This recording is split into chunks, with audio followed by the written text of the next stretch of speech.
오늘은 살과 피를 나눈 공동체라는 제목으로 하나님 말씀 증거하겠습니다. 오늘은 종료주일입니다. 어, 종료주일은 저희가 그래서 여기 이렇게 종교나무까지 이렇게 해놓습니다. 주님께서 십자가를 지시러 예루살렘 입성하실 때 수많은 군중들이 호산나를 연호하며 종려나무가지를 흔들었다는 그것에서 유래한 절기가 바로 이 종려주일입니다. 사람들은 종려나무 가지와 자기 겉옷을 깔고 나귀 타신 예수님이 지나갈 수 있도록 길을 만들었다는 거지요. 군중의 기대와 환호를 온몸에 받으며 주님께서는 환영받으시고 입성하셨지만 며칠도 되지 않아 사람들에게 버림받고 십자가에서 돌아가시게 됩니다. 환영과 버림이라고 하는 이 상반되는 상황을 예수님께서는 묵묵히 받아들이셨습니다. 그래서 십자가의 고난과 죽음이 있었고 그 죽음을 통해 부활 사건이 이루어지게 됩니다. 예수 그리스도를 믿는 사람들은 바로 이 부활의 사건으로 나아가기 위해 이 죽음이라고 하는 관문을 지나갈 수밖에 없습니다. 여러분들이 그곳으로 나아가시는 우리 성도님들이 되시기 바랍니다. 죽지 않으면 부활이 없습니다. 죽어야 부활이 있는 겁니다. 고난과 죽음 이후에 부활이 있는 겁니다. 그 고난과 예수님의 고난을 묵상하는 이 고난주간 여러분들이 부활을 위해 그 고난에 동참하시고 고난을 여러분들을 몸으로 채우시는 우리 성도님들이 되시기 바랍니다.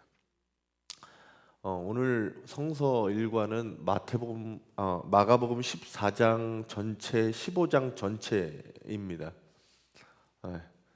그걸 다 본문으로 잡고 설교할 수가 없어서 나눠서 설교를 하는데, 오늘은 이 성찬, 예수님의 이 마지막 식사의 중심을 가지고 이야기를 나누려고 합니다.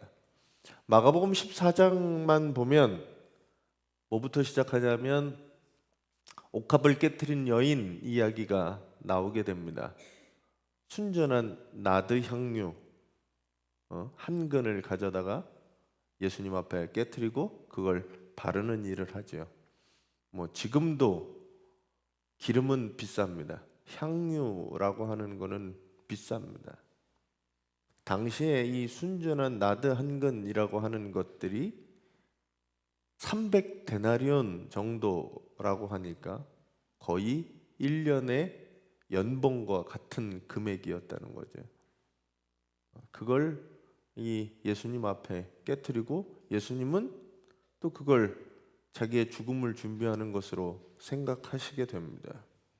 그리고 유다가 배반을 꾸민다는 이야기, 그리고 최후의 만찬, 그리고 베드로가 예수님을 부인할 것에 대한 예고, 그리고 겟세마네 동산에 기도하러 가시고 기도가 끝난 다음에 이제 잡히시는 내용이 마가복음 14장의 내용입니다. 오늘은 그 가운데서 베드로 이야기를 할까, 순전한 나드 향유 이야기를 할까 하다가 오늘은 성찬 이야기를 여러분들과 은혜를 나누려고 합니다. 우리 교회는 다른 교회와 달리 성찬을 1년에 12번은 하죠. 최소 12번은 합니다. 한 달에 한 번 계속 합니다. 어느 교회는 1년에 딱 2번 하죠. 성탄절하고 부활절하고 합니다. 우리나라가 왜 이렇게 성찬을 하지 않는가라고 했더니 성찬이 우울한 거예요. 성찬이 가슴 아픈 거예요. 예수님 믿으면서 기쁘고 행복하고 좋기만 하면 좋은데 성찬만 하면 우리나라 분위기는 갑자기 다 십자가를 지는 것처럼 성찬을 받는 거가 너무 예수님의 십자가에 포커스가 맞춰져 있습니다. 그러다 보니 성찬을 조금 멀리하는 경향이 있어요. 근데 사실은 성찬은 죽음을 기억하기도 하지만 더불어서 그리스도와 함께 살아날 것을 기억하고 그리스도가 다시 오실 것을 기억하는 예식이 성찬입니다. 그래서 우리 그 성찬 예문에 있잖아요. 그리스도께서 죽으셨습니다. 그리스도께서 다시 사셨습니다. 그리스도께서 다시 오실 것입니다. 이 세 가지 전제가 성찬에서 가장 큰 의미입니다. 그래서 너무 죽음의 포커스가 아니라 주님께서 다시 부활하시고 다시 오실 것이라고 하는 그것에 초점이 있습니다. 그래서 성찬은 예수 그리스도의 살과 피를 먹음으로 인해서 내가 그리스도와 연합하고 하나가 되는 것, 그게 바로 성찬입니다. 그분의 생명이 내 몸으로 들어와서 내게 생명이 되어지고 나는 이제 나 혼자 살다가 내 안에 그리스도가 내 몸에 들어와서 내 안에 그리스도와 함께 사는 거죠. 그래서 예수님과 함께 살아가는 것, 그것을 다시 기념하고 기억하고 되새기는 것이 이 성찬의 의미입니다. 그리고 그분이 나하고 함께 살아가는데 그분이 나의 주님이라고 고백하는 겁니다. 저희가 요즘 사순절 새벽 기도를 하고 있잖아요. 본문 내용 중에 하나 그런 게 있더라고요. 주님이 나하고 함께 살고 있는데 주님하고 나하고 싸우면 누가 이겨요? 항상 내가 이기는 거죠. 어떤 사람은 주님하고 뭐 싸워보지도 않아요. 그냥 내가 이겨버리지. 주님은 저기 찌그러져 있고 아무 말씀 못 하시는, 누가 주인이고 누가 종인지 모르는 거죠. 주님 이거 해주세요, 저거 해주세요, 해주세요라고 얘기하지만 명령조로 얘기하는 거죠. 예수님은 나의 주인이 아니라 종으로 부려먹고 있는 우리들의 모습이 아닌가. 그분이 나와 함께 하는 것은 내가 그분을 주님으로 부르고 주인으로 여기는 거지요. 그래서 그분과 함께 하는 것을 누리는 가장 의미 있는 시간이 이 성찬의 시간입니다. 오늘 예수님께서 유월절 식탁으로 제자들을 부르셨습니다. 때가 어느 때냐면 유월절 때였습니다. 유월절 식탁은 우리는 유월절 식탁을 잘 경험해 보진 않았잖아요. 유월절 식탁은 유대인들에게도 있어서도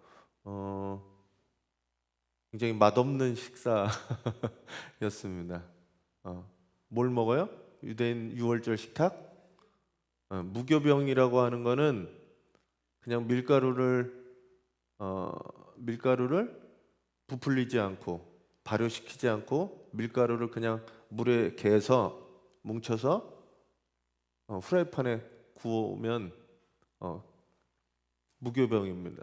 이건 전혀 맛도 없죠. 퍽퍽하지요.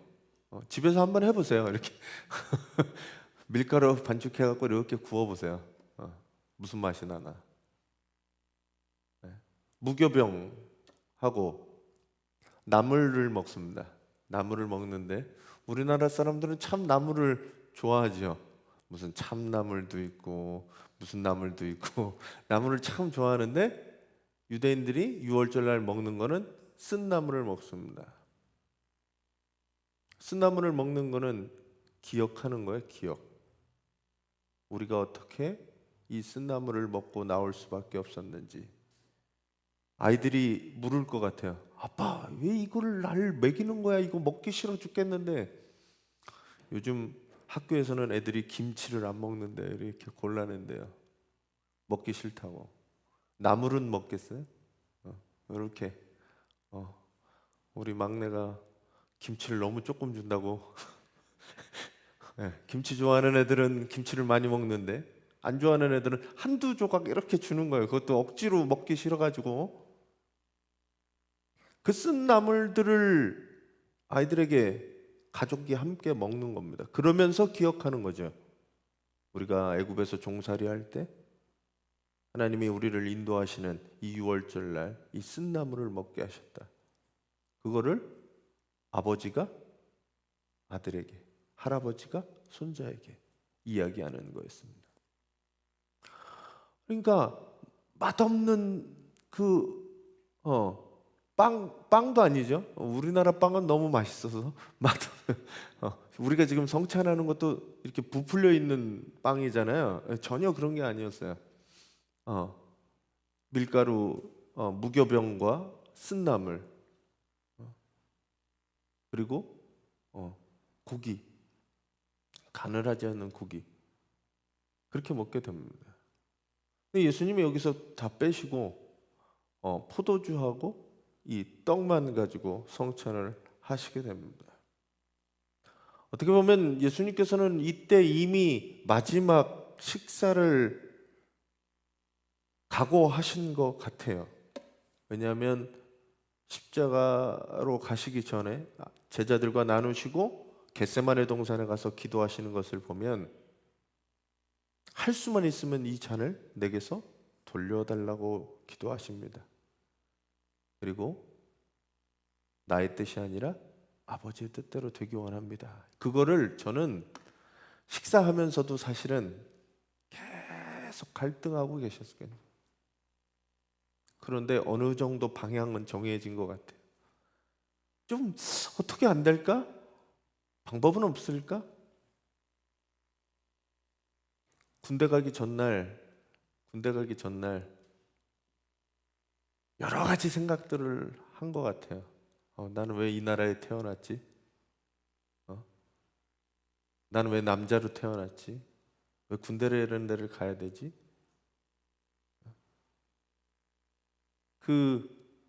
어쩔 수 없이 가는 거를 알지만 그 전날까지 뭔가 바뀔 수 있는 상황이 있지 않을까라는 것들을 생각했던 것처럼 예수님도 이게 뭔가 어떻게 다른 방법이 없을까? 라는 것들을 고민하셨을 것 같아요. 그럼에도 불구하고 가야 할 방향을 아셨습니다. 예수님께서 가야 할 방향은 살과 피를 내어주는 것이었습니다.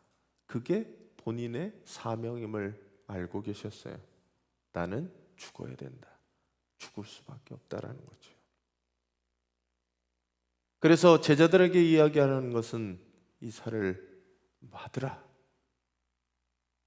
이 피를 마셔라. 이것이 나의 몸이고 나의 피다라고 이야기하면서 포도주와 빵을 주시게 됩니다. 이 이야기를 하면서 스스로에 대한 사명을 다시 한번 돌이키고 생각하고 다짐하셨던 것 같아요.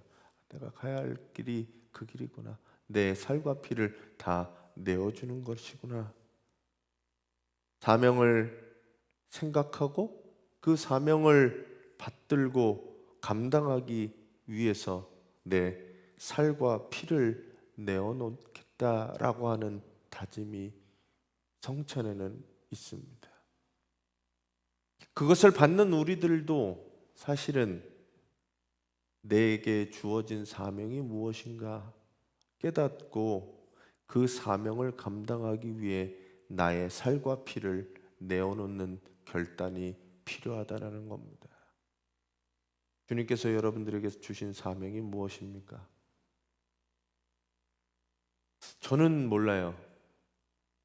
하나님이 여러분들에게 부여하신, 여러분 각자에게 부여하신 사명을 깨달으시기 바랍니다. 나는 이렇게 살아가라고 주님 부르셨다면 그리고 그 사명을 깨닫는다면 그 사명 위에서 내 살과 피를 내어놓을 수 있는 그 결단을 하는 우리 성도님들이 되시기 바랍니다. 바로 주님이 그러하셨듯이 우리의 살과 피를 놓아야 하는 것을 깊이 깨닫는 이 사순절이 되시기 바랍니다. 그리고 성찬을 할 때 나의 사명을 다시 한번 생각하고 내가 거기에 목숨을 걸어야 된다라는 그것을 깨닫는 우리 성도님들이 되시기 바랍니다. 두 번째는 성찬을 할 때 내가 하나님 나에게 부여하신 사명을 하나는 깨닫고, 그리고 또 하나는 그리스도의 사랑을 다시 깨닫게 됩니다. 세상에서 여러분들을 위해서 죽어줄 사람이 얼마나 계신가요? 나를 위해 죽을 사람이 있을까요?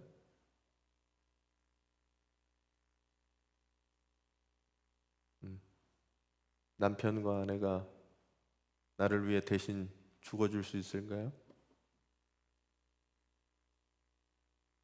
부모나 자식이, 형제가 나를 위해 죽어줄 수 있을까요?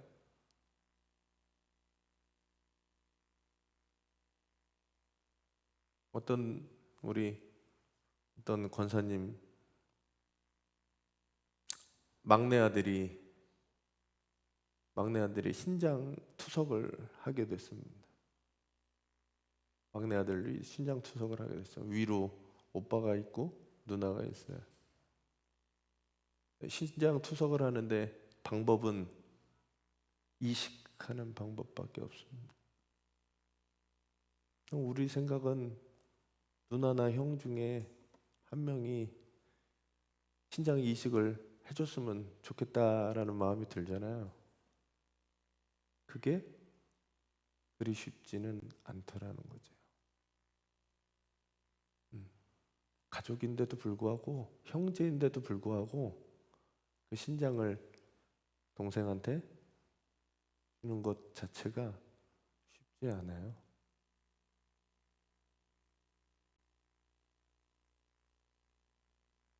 형제에 대한 원망, 아쉬움, 이런 것들이 남아있지만 어쩔 수 없는 거죠. 누구도 자기의 목숨을 내어줄 만큼 그런 사랑이 있지는 않습니다. 근데 그 사랑을 조금 깨달을 수 있는 거는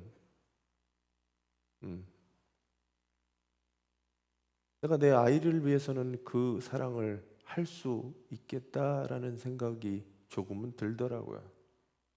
뭐 닥쳐보지는 않았지만 내가 내 아이를 위해서 내가 고통당하는 것들을 어느 정도 감수할 수 있겠다.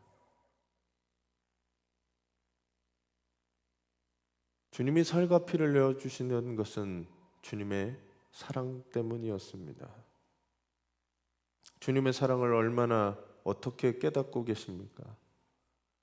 성찬을 받을 때 막연한 사랑이 아니라 주님의 살과 피를 내어주는, 그분의 살이 찢어지고 피를 흘리신 그 고통, 그것을 감당하신 것을, 감내하신 것을 우리는 깨닫고 성찬에 참여해야 합니다. 사랑은 항상 행복하고 좋은 것만은 아닙니다. 사랑은 눈물의 씨앗이라 그러잖아요. 왜 눈물의 씨앗이겠어요? 사랑은 아프더라고요.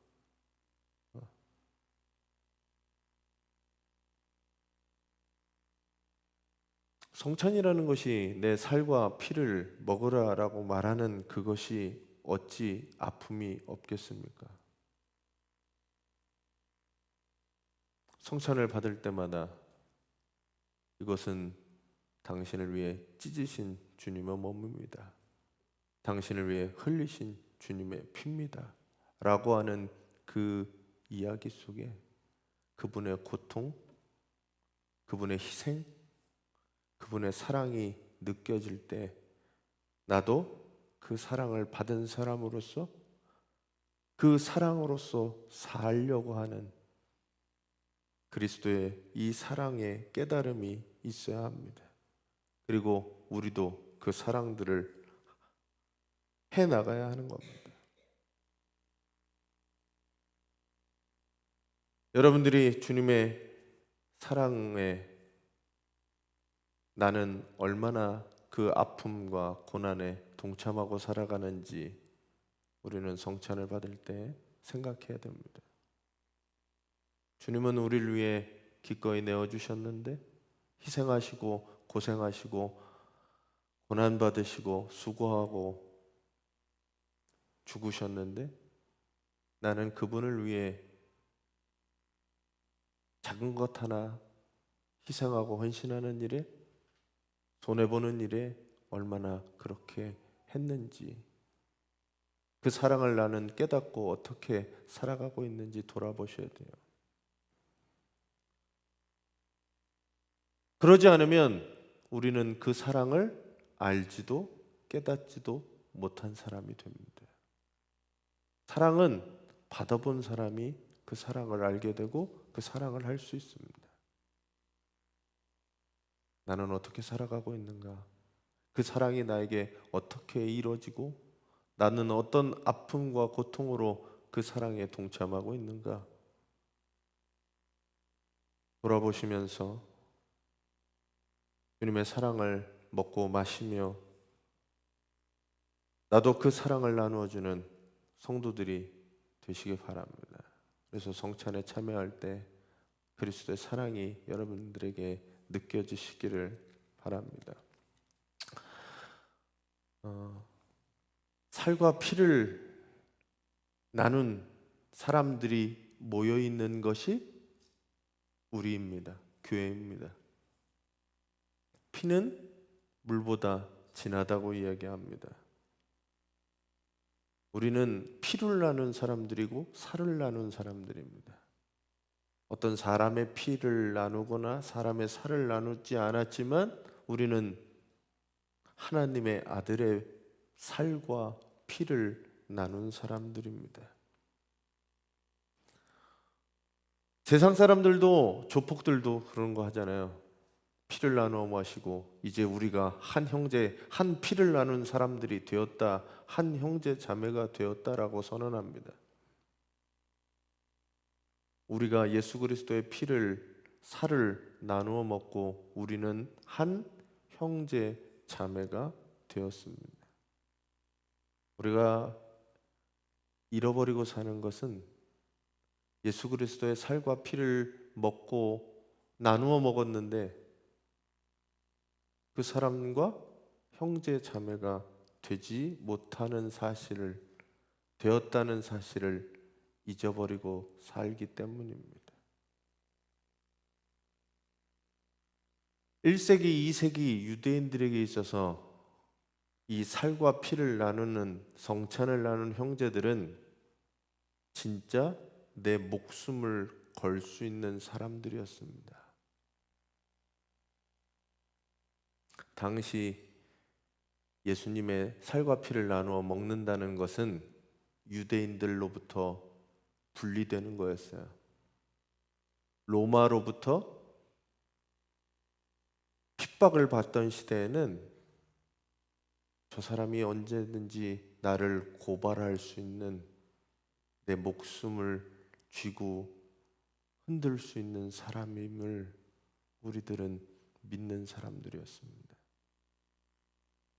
예수 그리스도의 살과 피를 나눈 사람, 그 사람은 우리의 기독교인들이 되었고 그 중에 누구 하나가 로마에 가서 로마 사람들이나 유대인들에게 가서 고발하면 그 무리들은 모두 다 잡혀 죽을 수밖에 없는 사람들이었습니다. 성찬을 같이 받았다는 것은 함께 생사를 나누는 사람들이었습니다. 그런 의미로 성찬은 지속되어졌습니다. 지금 우리가 하나의 성찬을 받고 예수 그리스도의 살과 피를 받아 우리 모두 하나의 형제 자매가 되었다라고 고백하는 것은 저 사람을 위해 내 목숨을 내어놓을 수 있겠다라고 하는 고백이기도 합니다.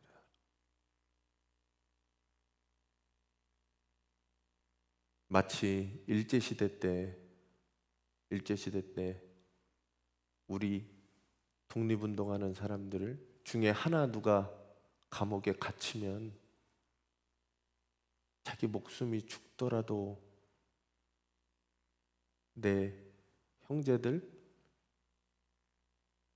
우리 독립운동하는 사람들을 고발하지 않고 스스로 죽음을 택했던 것처럼 예수 그리스도를 믿는 이 하나의 성찬을 받은 사람들은 서로 형제자매가 되는 끈끈한 목숨을 내걸 수 있는 그런 것들을 나눈 형제자매였습니다. 우리가 이것들을 좀 기억해야 된다고 생각합니다. 저희가 지방회, 감리교회 지방회나 연회나 가면 가장 먼저 시작하는 게 뭐냐 하면 성찬식을 합니다. 예배와 더불어. 왜 하는지 아세요? 우리가 남인 줄 알았는데 남이 아니라 한 예수 그리스도 안에서 한 형제 자매임을 기억하게 하는 일입니다.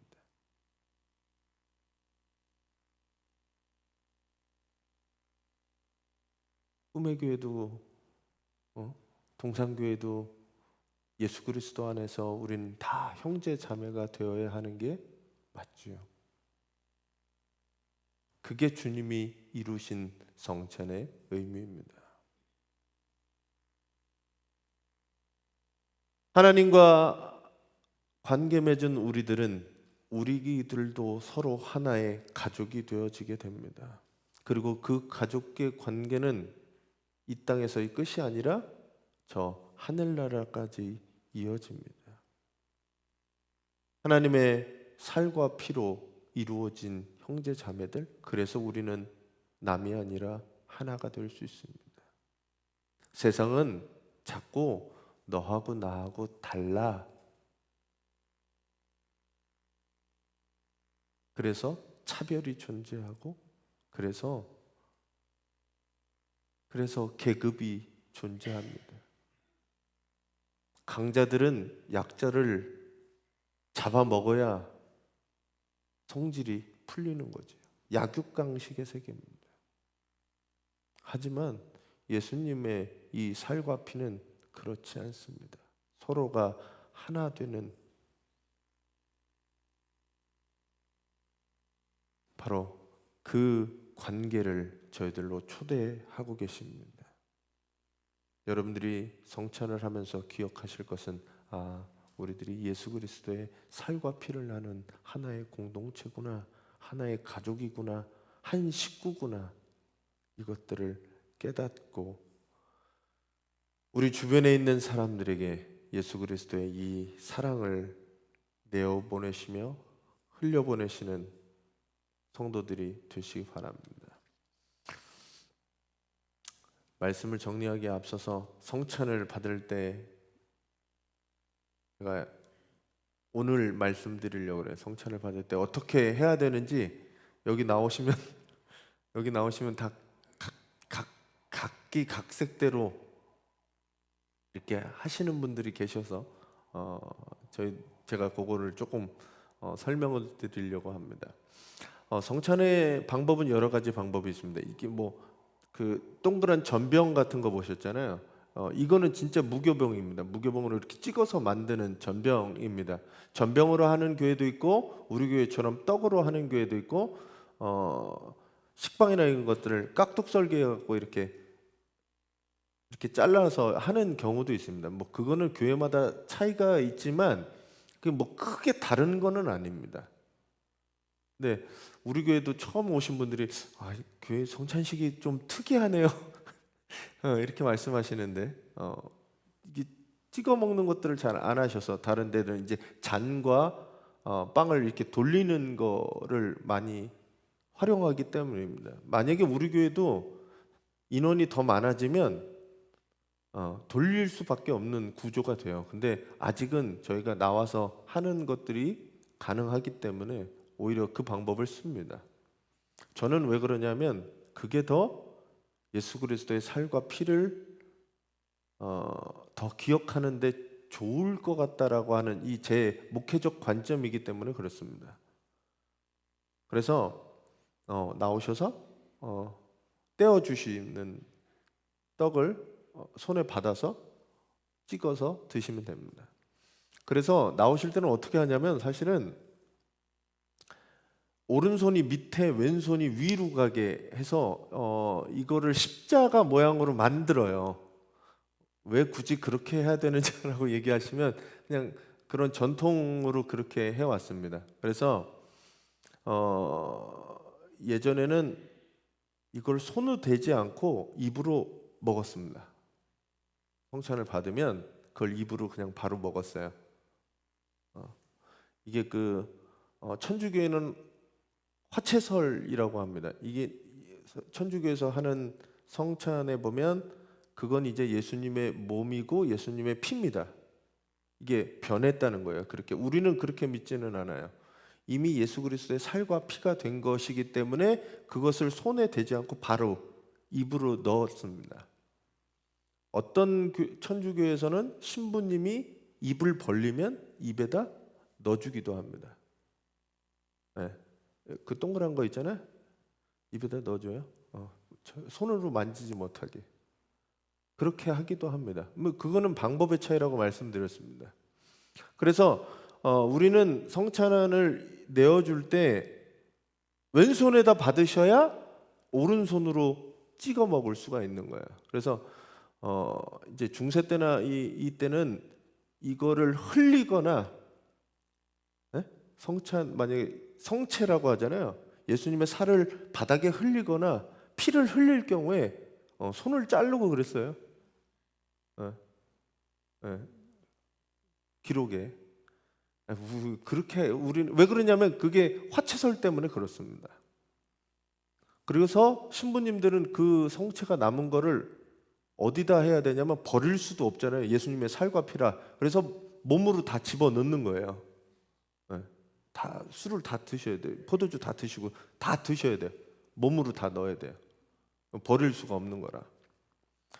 우리는 기념설을 하기 때문에 조금은 다른데, 그래서 우리는 살과 피를 받을 때 받으셔야 돼요. 주는 거를 손으로 내가 잡는 게 아니라 받으셔야 돼요.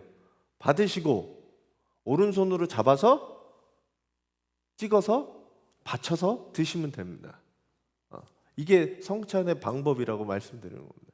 그래서 나오실 때 왜 십자가를 만드냐? 마음속으로 십자가를 기념하고 생각하면서 주님을 생각하면서 나오시고 성찬을 받고 그리고 찍어서 드시면 되는데, 성찬을 받을 때 장로님들도 잘 들으세요? 성찬을 주는 사람은 떼서 그 사람 눈 앞에 우선 두시고 이야기를 하시는 겁니다. 이거는 당신을 위해 내어주시는, 당신을 위해 찢으신 주님의 몸입니다 라고 이야기를 하고 주시는 거예요. 그리고 받는 사람은 떡과 주시는 분 눈을 바라보고 받는 겁니다. 이렇게 땅바닥 받아보고 이렇게 받으시면 안 돼요. 주님의 몸을 바라보고 수찬자의 눈을 바라보고 이것은 당신을 위해 주시는 몸입니다 하면 아멘 하시거나 내가 믿음으로 주님의 몸을 먹습니다. 자, 떡이잖아요. 이거 그냥 빵이잖아요. 빵인데 이건 그냥 빵이에요. 근데 제가 여기서 성령 임재를 위한 기도를 하게 될 때 내가 그걸 주님의 몸이라고 믿음으로 받아들일 때 이거는 그냥 빵이 아니라 주님의 몸이 나에게 되는 겁니다. 우리는 화채설처럼 이게 주님의 몸으로 확 기도와 더불어서 주님의 몸으로 확 변했다라고 생각하지는 않아요. 내가 믿음으로 그걸 받아들일 때 주님의 몸이 되는 거예요. 그래서 내가 먹게 됩니다.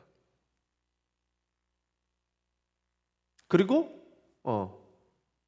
아셨죠? 이렇게 해서 바라보고 찍고 먹고 돌아가셔서 침묵으로 기도하고 계시면 됩니다. 그래서 별거 아닌 것 같은 예식이지만 어느 교회나 어디를 가시든지 새로운 교회는 뭔가 좀 가르쳐 줬구나, 좀 뭔가 아는구나라고 저 사람 좀 아는 사람이다라고 되거든요. 그러니까 그렇게 성찬을 받으시면 좋겠습니다. 말씀을 정리하면서 어떤 목사님이 성찬을 한마디로 이렇게 표현하시는 것을 저는 좋아합니다. 뭐라고 얘기하냐면 나 잡아먹고 너 살아라 라고 하는 이야기를 하시더라고요. 성찬을 한마디로 표현하면 예수께서 나 잡아먹고 너 살아라 라고 하는 거라는 거죠.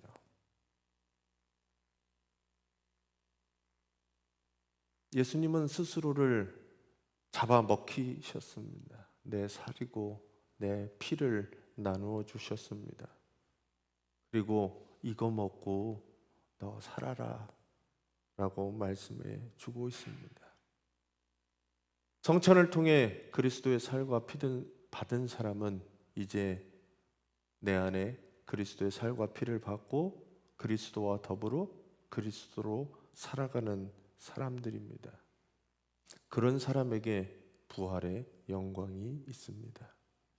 성만찬은 교회에 생명을 주시는 예수 그리스도와의 거룩한 교제인 동시에 그리스도의 몸인 교회가 나누는 성도의 교제이기도 합니다.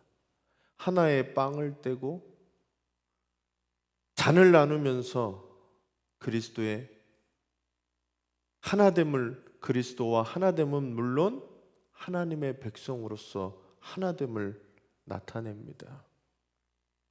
우리 몸에 예수 그리스도의 살과 피가 흐르게 됩니다. 옆에 계신 분들은 한번 보세요. 이분들에게도 그리스도의 살과 피가 흐릅니다. 가족이 피가 흐르는 것처럼 우리도 예수 그리스도의 살과 피가 흐르지요. 그래서 우리들이 한 형제고 자매가 됩니다. 초대교회에는 자기의 목숨을 내어줄 수 있을 만한 사람들이 바로 옆에 있는 피를, 그리스도의 살과 피를 나누는 사람들이 그런 사람이 되었습니다.